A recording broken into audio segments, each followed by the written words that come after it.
पश्चिम बंगाल चुनाव के नतीजे आने के बाद हर कोई बस इसी विश्लेषण में लगा हुआ है कि बीजेपी क्यों हारी और ममता बनर्जी कैसे जीत गई। लेकिन हम इस विश्लेषण के बीच में कुछ ऐसी बातें हैं और कुछ ज़रूरी बातें हैं जो मिस कर जा रहे हैं। और वो बात कौन सी है? इस जीत और हार के बीच से कुछ ऐसे चेहरे उभर कर आए हैं या कुछ ऐसे चेहरे विधायक बने हैं जो बहुत ही मामूली परिवार से, बहुत गरीब हैं, फूस की झोपड़ी में रहते हैं, लेकिन अब वो विधानसभा पहुंच चुके हैं। और ऐसा हुआ बीजेपी की वजह से। दरअसल पश्चिम बंगाल में एक जिला है बांकुड़ा, और इसी बांकुड़ा में एक विधानसभा सीट है सालतोड़ा। सालतोड़ा का चुनाव बहुत दिलचस्प रहा क्योंकि यहां से टीएमसी की हार हुई और बीजेपी की कैंडिडेट चंदना बावरी की जीत हुई। लेकिन हार जीत से ये मुकाबला दिलचस्प नहीं बना, बल्कि दिलचस्प इसलिए बना कि चंदना बावरी बहुत ही गरीब परिवार से है। उनके घर 3 बकरियां और यही कोई 3 गाय हैं जिससे उनका पूरा महीने का उनका राशन पानी चलता है। लेकिन आज चंदना बावरी विधायक बन गई हैं और वो कोलकाता विधानसभा पहुंच गई हैं, पश्चिम बंगाल विधानसभा पहुंच गई हैं। उन्होंने टीएमसी के उम्मीदवार संतोष मंडल को तकरीबन 4000 वोट से हराया है। 1-2 हज़ार नहीं, 4000 वोट से। और उनके बारे में एक कहानी कही जाती है कि जब बीजेपी ने उन्हें उम्मीदवार बनाया तब उनको तो पता ही नहीं था। उनके आस पड़ोस के लोगों को पता चला, वो भागे भागे उनके घर पर पहुंचे और उन्होंने चंदना बावरी को बताया कि आपको तो बीजेपी ने कैंडिडेट बनाया है, आप तो सालतोड़ा सीट से बीजेपी के उम्मीदवार होंगे।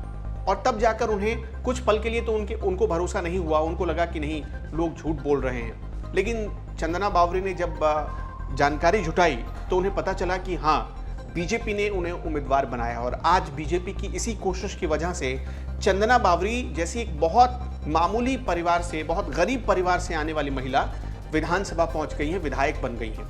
लेकिन चंदना बावरी का किस्सा इतना आसान नहीं है जितनी आसानी से मैंने शब्दों में पिरोकर आपको बता दिया। इस किस्से के पीछे एक बहुत बड़ा संघर्ष छिपा हुआ है। संघर्ष सिर्फ गरीबी से नहीं, बल्कि चंदना बावरी अपने उस इलाके में, यानी सालतोड़ा विधानसभा के इलाके में, खुद से अपने दम पर 3 बकरियां और 3 गाय पालकर लोगों की सेवा करती है। और कई बार जब आपने देखा होगा कि प्रधानमंत्री नरेंद्र मोदी पश्चिम बंगाल में बीजेपी के कार्यकर्ताओं से बात करते थे तो चंदना बावरी से जरूर बात करते थे। वो एक बहुत मामूली कार्यकर्ता के तौर पर बीजेपी में गई थी, लेकिन आज उनका कद बहुत ऊंचा हो गया है। ये सिर्फ बीजेपी में ही हो सकता है। आप बीजेपी की बुराई कर सकते हैं कि चुनाव हार गई, प्रधानमंत्री ने ये कहा, अमित शाह ने ये किया, लेकिन आप बीजेपी की इस मामले में तारीफ जरूर आपको करनी चाहिए कि चंदना बावरी जैसी महिलाओं को उसने मौका दिया। इससे भी हैरान करने वाली बात, जो मैं संघर्ष की कहानी बता रहा था, वो ये कि चंदना बावरी के पति एक मामूली से राजमिस्त्री और बहुत मुश्किल से एक दिन का वही कोई 300 से 400 रुपए कमाते हैं। और ऐसे में सोचिए कि किस तरह से पूरे परिवार को चलाती हैं। इन दोनों ने मिलकर पूरे परिवार को बहुत अच्छे से संभाला, चलाया भी। और आज जिस दिन चंदना बावरी विधायक बनी तब उनके खाते में तकरीबन यही कोई 6000 रुपए थे और उनके पति के खाते में यही कोई 1 से 1,500 रुपए थे। यानी 7,500 रुपए की बस वो मालिक हैं और एक छोटा सा घर जिसकी तस्वीर हम आपको लगातार दिखा रहे हैं, इतना ही है। चुनावी हलफनामा जब हमने उनका चुनावी हलफनामा पढ़ा तो उसमें उनकी कुल संपत्ति तकरीबन 31,985 रुपए की बताई गई और उनके पति के पास की कुल संपत्ति वो 30,000 रुपए के आसपास की थी।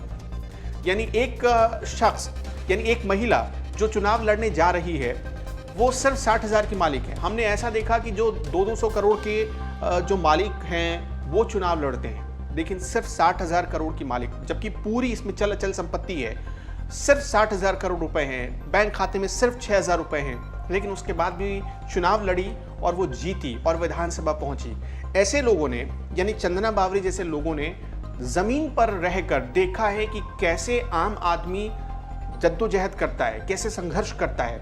और ऐसे ही विधायक, जब ऐसे लोग विधायक चुने जाएंगे तब उन्हें उस आम आदमी का दर्द पता चलेगा और तब शायद उस दर्द को दूर करने के लिए वो कोशिश करेंगे। हम यही उम्मीद करते हैं कि जिस संघर्ष के साथ चंदना बावरी आज इस मुकाम पर पहुंची हैं, अपने इन संघर्ष के दिनों को याद रखते हुए वो अपने इलाके, यानी सालतोड़ा विधानसभा इलाके के विकास की कोशिश करेंगी।